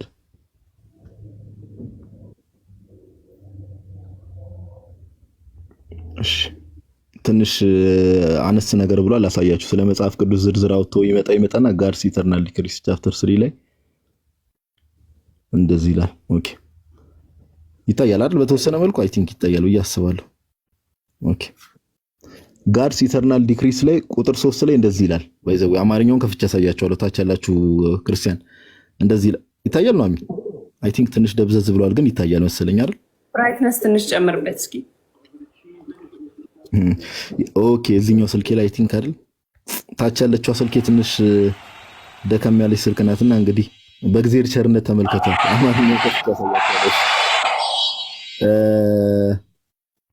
ምን ይላል? by the decree of God for the manifestation of his glory some men and angels ነው የሚለው are predestined unto everlasting life and others foreordained to everlasting days ይላል። ኦኬ በአማርኛው ምንድነው? አንዳንድ ሰዎችና መላእክቶች ለዘላለም ሕይወት፣ አንዳንድ ሰዎችና መላእክቶች ደግሞ ለዘላለም ጥፋት በእግዚአብሔር አስቀድሞ ተወስኖባቸዋል። ይሄው በእምነት መግለጫ ላይ የተቀመጠ ነገር። ኦኬ በእምነት መግለጫ ላይ የተቀመጠ ነገር። ኢማጂን ሰዎችና መላእክቶች። እኔ አሁን እንደው ኑሐሚንን ልጠይቃትና ኑሐሚን ከዚህ ትምህርት ተነስተሽ ሰይጣን ጥፋት አለበት? ኧረ ምን በወጣው የምር እኮ እንደዛ ነው የሚያስብለው። ባይዘው ኧረ ምን በወጣው ነው የሚያስብለው። ለምን ሰዎችና መላእክት የሆኑ ግሩፕ ኦፍ መላእክት ቀድሞ ወደ ዘላለም ሕይወት ከተወሰነ አሁን እነ ቅዱስ ሚካኤል በዚህ ትምህርት መሰረት እነ ቅዱስ ሚካኤል እነ ቅዱስ ገብርኤል በእግዚአብሔር ነው ቀድሞ ተወስነው ወደ ዘላለም ሕይወት የሄዱት። ሳጥናኤልና ሰይጣንና መላእክቱ ደግሞ እግዚአብሔር ቀድሞ ወስኖባቸው ነው ወደ ዘላለም ቅጣት የላካቸው። ስለዚህ ሰይጣን ምን አጠፋው እንዴ? ሁሌ ዲያብሎስ እንዲያረገ የምንለው እኮ ቀድሞ ተወስኖበት ነው። ምን ያደርግስ? እና በጣም ይሄ የእግዚአብሔር ፍትሃዊነት ላይ የእግዚአብሔር እውነተኛ ዳኛ መሆኑ ላይ በጣም ትልቅ ጥያቄ የሚያስነሳ ነው። በጣም ትልቅ ጥያቄ የሚያስነሳ ወንድማችንን ቅድም ይሄን ነበር ለጠይቀው የፈለግኩት። እንደ የምን ዌስት ሚኒስተር ኮንፌሽን ኦፍ ፌዝ ነው ስለ ካልቪኒስት ነው የምናወራው ይለኛል እንደ እምነት መግለጫቸው እኮ ነው። ወንድማችን ኖሌጁ ያለውም አልመሰለኝም። እና ቀደም ቀሲስ ያሉት ላይ አንድ ነገር ላንሳና እኔ ቀደም ቀሲስ እንደው ንሳ ወደ ድነት አያደርስም እንደዛ ነው አይደል ሲል የነበረው ነው። አሜን ካልተሳሳትኩ ንሳና ድነት የሚገናኙ ነገሮች አይደሉም ሲል ነበር አይደል? እንግዲህ ወንድማችን ብሩክን ነው የምንሰማው መጽሐፍ ቅዱስን ነው የሚለውን ነገር ቅዱስ ጳውሎስን ነው የምንሰማው ወይስ ወንድማችን ብሩክ ነው የሚለውን ነገር? ኦፍ ኮርስ ጌታችን ንሳ ግቡ መንግስት ሰማያት ቀርባለችና የሚለው ንሳ መግባት ቀጥታ ወደ እግዚአብሔር መንግስት ጋር ከመግባት ጋር ስለሚገናኝ ነው። ግን ቅዱስ ጳውሎስ እንደዚህ ይለናል። ሁለተኛ ቆሮንቶስ ምዕራፍ 7 ላይ ቁጥር 10 ላይ እንደዚህ ብሎ ይናገራል። ኦኬ እንደ እግዚአብሔር ፍቃድ የሆነ ሐዘን ጸጸት የሌለበትን ወደ መዳንም የሚያደርሰውን ንስሐ ያደርጋልና የዓለም ሐዘን ግን ሞትን ያመጣል። ምን አለ? ወደ መዳንም የሚያደርሰው ምን ንስሐ ያደርጋልና። ምኑን ወደ መዳንም የሚያደርሰው የተባለው? ንስሐው። ወንድማችን ብሩክ እንግዲህ የራሱን ሎጂክና ፊሎሶፊን ይዞ የመጣው ማለት ነው። የእግዚአብሔር ቃል የሚናገረው ሌላ ነው። ንስሐ ወደ መዳን ያደርሳል ይለናል ጳውሎስ። ኦኬ ስለዚህ ቀሲስ ቴዎድሮስም ቀደም ሲናገሩ የነበረው እሱን ነው። እንግዲህ እቺን ለማለት ያክል ነው። እግዚአብሔር ያክብርልኝ ነው። አሜን ቴንኪው በጣም አመሰግናለሁ። መጋቢ አዲስ ይናገር እስቲ።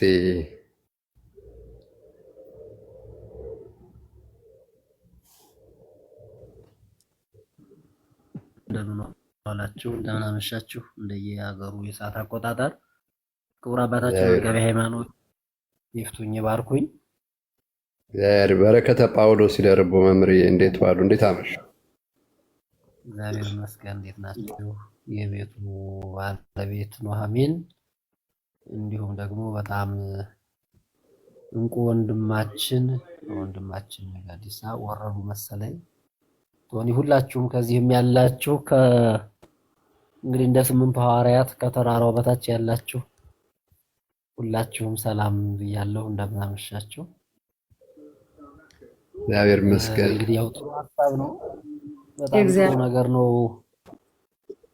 እየተነሳ ያለው የንስሐ ጉዳይን። ቅድም አባታችን መጋቢ ሃይማኖት በጣም በጥሩ እዚያ ሉቃስ 13 ላይ ያለውን ሲጠቅሱ ስለ ንስሐ አይደለም የሚል ነው ወንድማችን። በነገራችን ላይ ንስሐ ተጠቅሶ ቃሉ ንስሐ ተብሎ ስለ ንስሐ አይደለም ማለት ትርጓሜ የሚያስፈልገውም አይደለም እውነት ለመናገር። ከዛ ውጭ ግን ንስሐን እንደው በጣም መመልከት ያለብን እችን ብቻ ለመጨመር ነው እንጂ በደንብ ተሰጥቷል። ቅድም በመላከ ገነት ማነው በመጋቢ ሃይማኖትም እንዲሁም ደግሞ በአሁኑ ወንድማችንም ያብራራው እህታችን መሀል ላይ ቅድም ስትዩ የነበረ ትክክለኛ ነው። ክርስቶስን ራሱ ሰው ያደረገው እኮ ከቸርነቱ በተጨማሪ ንስሐ ነው። ምክንያቱም አዳም ወዴት አለ ብሎ ሲጠይቀው ራቁት ዘፍጥረት ላይ የተጻፈው ንስሐ ነው። ባዶነቱን ጸጸት ነው የሚያመለክተው። እንግዲህ መጽሐፍ ቅዱስ ብቻ በሚል እንትን ካለይርነ በዚህ በመጽሐፈ ቀሌምንጦስም እኮ እንደተጻፈው እንደምታውቁት አባቶቼ አዳምን በ5 ቀን ተኩል መጥቻ አድንሃለሁ የሚለው እኮ ከለቅሶ በኋላ ነው። መስዋዕት በመሰዋቱ በመጸጸቱ ንስሐ በመግባቱ የሚቀድመው የክርስቶስ የእግዚአብሔር ቸርነት ነው። ከዛ ቀጥሎ ግን ደግሞ የአዳም ንስሐ መመለስ መጸጸት በራሱ ክርስቶስንም ሰው እንዲያደርገው ቸርነቱ እንዳለ ሆኖ ንስሐ ወደዚህ ዓለምም እንዲያመጣም አድርጎታልና ንስሐ የድህነት መንገድ ነው። ከድህነት ጋር ምን ያያይዘዋል የሚለው ንስሐ የሌለው ድህነት የለም። በነገራችን ላይ በየትኛውም ንስሐ መጀመሪያው ነው።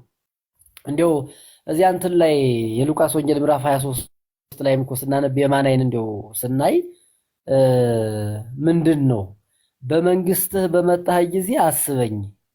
ጓደኛውን ምንድነው ሲለው የነበረ እንዴ ራሱን ማዳን የማይችል እሱን አድን እያልክ ትለምናለህ ሲል አንተና እኔ በሰራነው ኃጢአት በበደልነው በደል የተገባ ፍርድ ተፈርዶብናል የሚለው እኮ ንስሐ እየገባ እኮ ነው። በተገባ ባጠፋነው ጥፋት ነው እያለ ከጓደኛው ጋር እኮ ቢያንስ አሁን እንኳን ፈጣሪን አትፈራው ይለው የነበረ እኮ ንስሐ ነው በእውነት።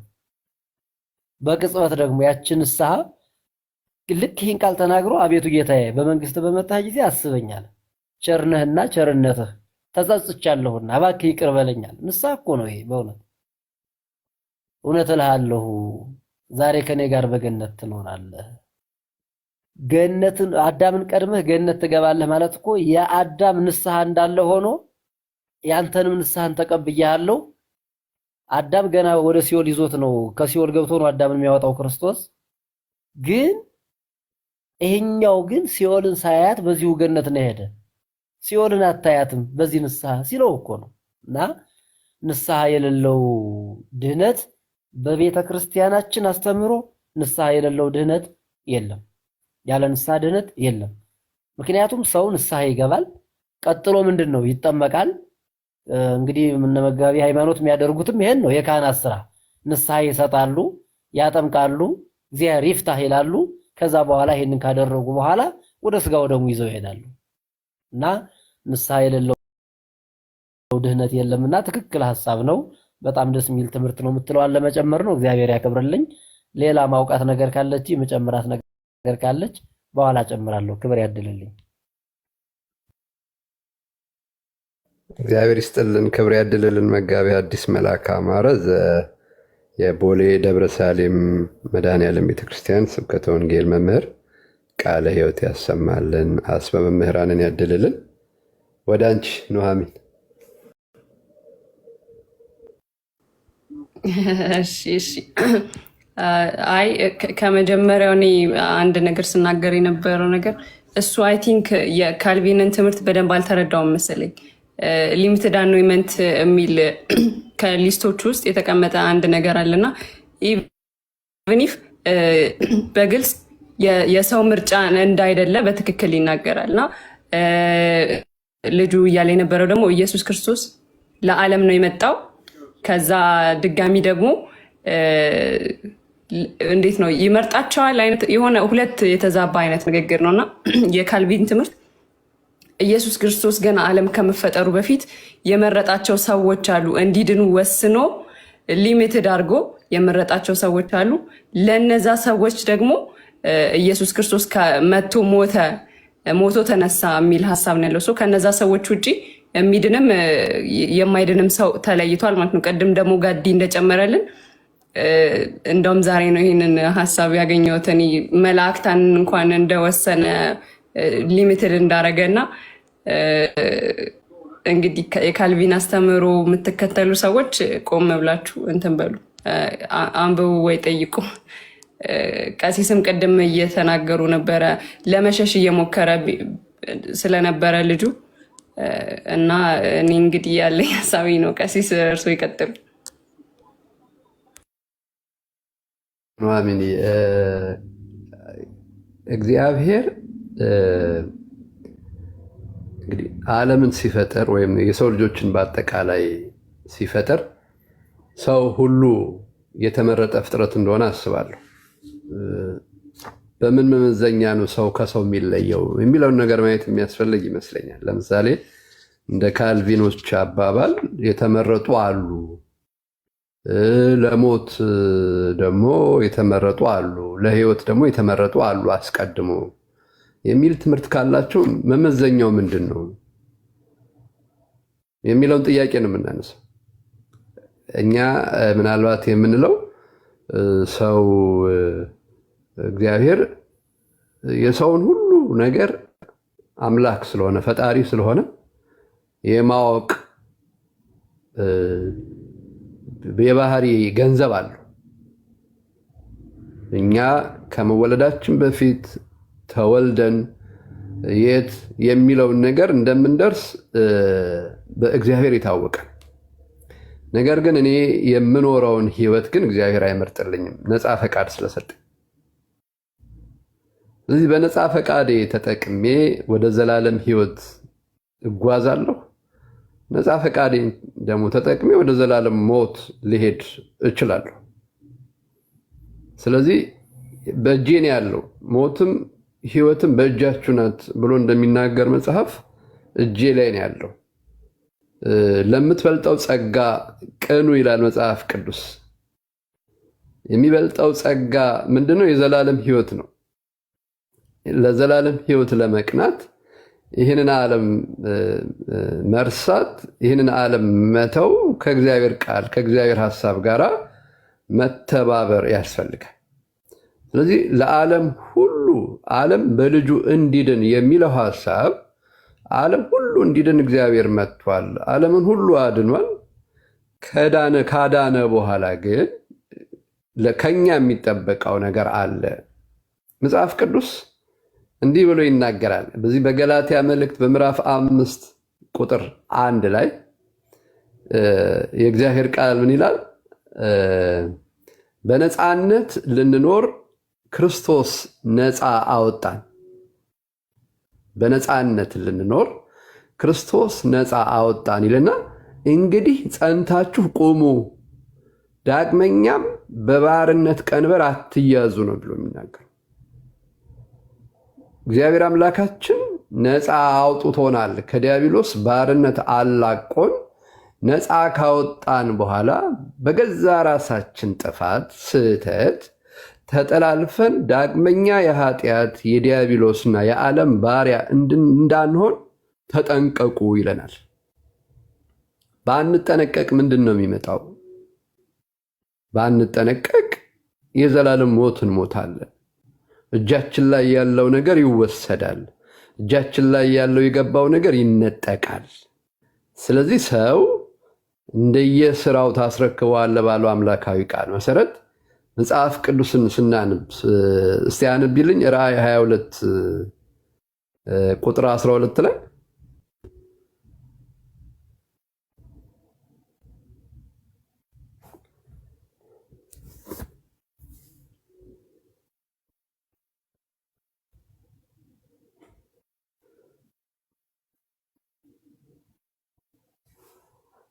ራእይ 22:12 እሺ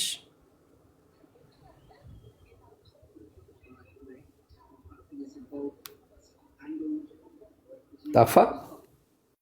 አግኝቼዋለሁ ሚዩት ስለነበርኩ ነው።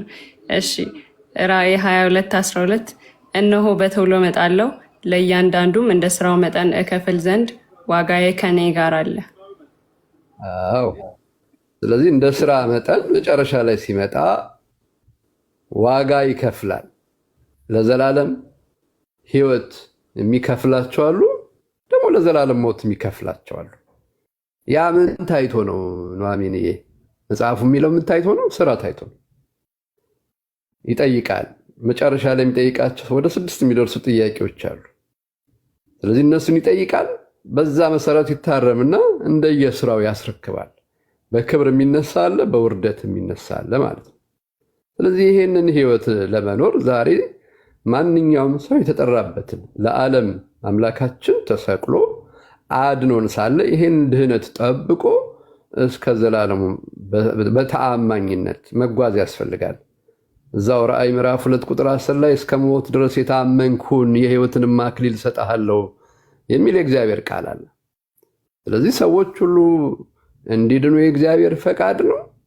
ነገር ግን ደግሞ ይሄንን ቃል ተቀብሎ ወደ መዳን የሚመጣው የዘላለም ህይወት ያገኛል። ያልመጣው ደግሞ ወደ ዘላለም ሞት ይሄዳል። ስለዚህ እግዚአብሔር አስቀድሞ ያውቃል እንጂ ለጥፋት እግዚአብሔር አስቀድሞ የሚመርጣቸው ሰዎች የሉ። በምን ምክንያት ይመርጣቸው? ይሄማ ከሆነ ያዳላል ማለት ነው። ሎቱ ስብሐት። ይሄማ ከሆነ ጨካኝ አምላክ ነው ማለት ነው። ሎቱ ስብሐት አይደለም የኛ ጌታ። ስለዚህ እጃችን ላይ ያለው ሆነ ማለት ነው። እጃችን ላይ ነው ያለው። የኔ መዳንም የኔ ጥፋትም እጄ ላይ ነው ያለው። አንድ ቀለል ባለ ምሳሌ ልግለጽ፣ ምናልባት ደቂቃ እንዳልወስድ። ተማሪዎች አስተማሪያቸውን ይጠይቃሉ ሁልጊዜና መምህሩ ይመልሳሉ ጥያቄያቸውና አንድ ቀን መምህርን የማይመልሱትን ጥያቄ እንጠይቅ ብለው የሆነች ወፍ ያመጡና እጃቸው ውስጥ አንዱ እጅ ውስጥ ይደብቃልና መምህራችንን እንጠይቃቸው፣ የዚች ወፍ ህይወት አለች ወይስ የለም ብለን እንጠይቃቸዋሉ። እሺ ተባበሉ። ሄዱ መምህራቸው ጋር። መምህር አላቸው፣ አቤት፣ እዚህ ውስጥ ወፍ አለች፣ ህይወቷ አለ ወይስ የለም ብሎ ጠየቃቸው እና መልሳቸው ምንድነው? በጣም የሚገርመው ነገር የወፊቷ እጅ የወፊቷ ሕይወት በእጃችሁ ናት የሚል ነው። ስለዚህ ሊገላትም ሊያድናትም ስልጣን አለው ማለት ነው። ስለዚህ እዚህ ውስጥ ያለ ነው በሙሉ ዛሬ ባለን የክርስትና ሕይወት መሰረት ሕይወታችንን ለዘላለም ሕይወት ልናዘጋጀው እንችላለን። እግዚአብሔር ሰጠን ነፃ ፈቃድ። አይ ደግሞ የዘላለም ሞት ካልን ደግሞ ወደ ዘላለም ሞት ልንሄድ እንችላለን እንጂ ታዲያ ሰው ለምን ይጸልያል? አስቀድሞ ለጥፋት የተመረጠ ሰው ካለ ለምን ይጸልያል? ለምን ንስሐ ይገባል? ለምን ወደ ስጋው ደሙ ይቀርባል? ለምን ይጾማል? ለምን መልካም ይሰራል? የሚሉ ጥያቄዎችን እናነሳለን። እና ይሄ ከመጽሐፍ ቅዱስ ሐሳብ ውጪ የወጣ ትምህርት ነው፣ አስተሳሰብ ነው፣ በብዙ ሊቃውንት የታየ ትምህርት ነው። ስለዚህ እዚህ ያላችሁ ልጆቻችን ሁልጊዜ የምወቁ አስቀድሞ በማወቅና አስቀድሞ በመወሰን መካከል ልዩነት እንዳለ እንረዳ። ልጁ ማለት የፈለገው ዓለም ሁሉ እንዲድን ክርስቶስ መጥቷል ወይ ሲል አዎ ይልና ግን ዓለም ሁሉ ይድናል ወይ ብሎ መልሶ ደግሞ ይጠይቃል። የመጀመሪያው ነገር ባለቤቱ ራሱ ለዓለም ነው የመጣሁት ብሎ ካለ ይሄንን ኤክስ ልናደርገው አይገባም። ይሄንን ሐሳብ የእግዚአብሔር ቃል ስለሆነ የኔን ትርጉም ማስቀመጥ ነው ያለብኝ። ብሩኬ አዎ ለዓለም ነው የመጣው ይልና ግን ዓለም ሁሉ ይድናል የሚል ጥያቄ ነው የሚጠይቀው መልሶ። እሱ የኛ አይደለም፣ ይሄ እግዚአብሔር ስራ። ከኛ የሚጠበቀውን እንወጣለን። እግዚአብሔር ደግሞ የራሱን ድርሻ ስላለው በመዳናችን ህይወት ውስጥ ድርሻውን ይወጣል እንጂ ለዓለም ነው ወይ የመጣው? አዎ ለዓለም ነው የመጣው ይልና ግን ዓለም ሁሉ ይድናል ወይ? እንደዚህ አይነት የማምታታት ነገሮች ነው የሚታየውና ቅድም ደግሞ ጋዲ ደግሞ መጥቶ የጢሞቴዎስን መልእክት ቁጭ አድርጎ የእግዚአብሔር ፈቃድ ምንድነው? ሰዎች ሁሉ ሊድኑ ነው፣ ሰዎች ሁሉ እውነትን ወደ ማወቅ ሊደርሱ ነው የሚለውን ቃል ደግሞ በአጭር ቃል ጠቅሶ ገላግሎናል። ይህን ይመስላል ነው። ካበዛው ይቅርታ። ኧረ አልበዛም። ቀስ መምህር እርሶም ይቀጥሉ።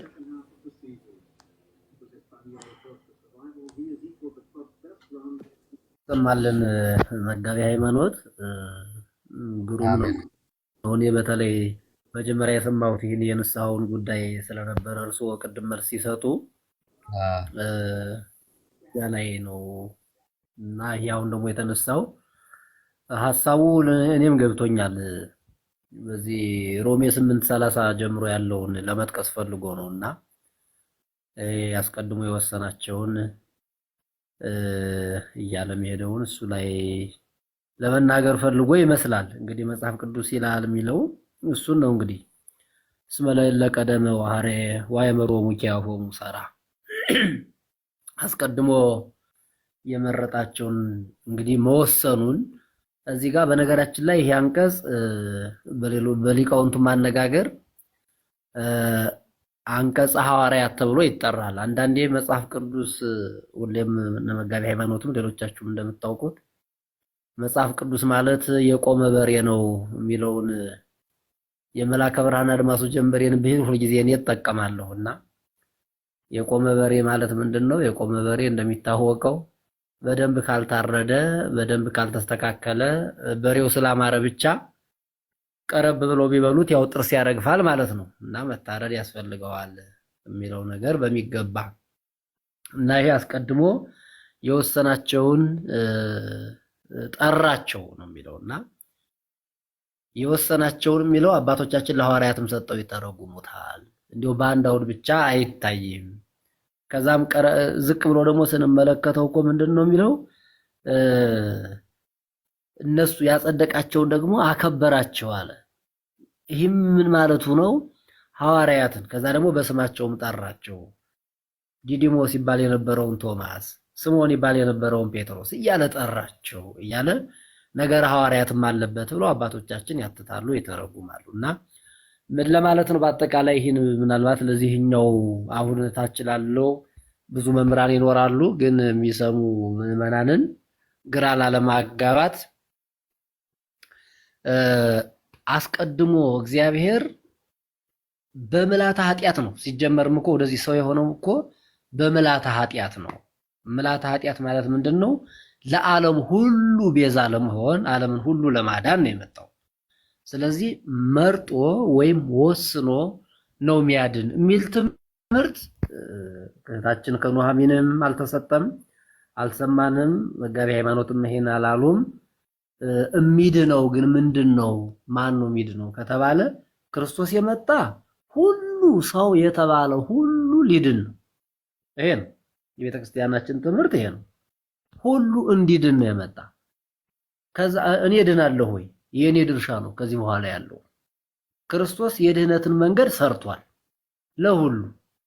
ንስሐ ለቄሱ፣ ለምዕመኑ፣ ለዲያቆኑ፣ ለጳጳሱ፣ ለምኑ ብሎ አልከፋፈለም።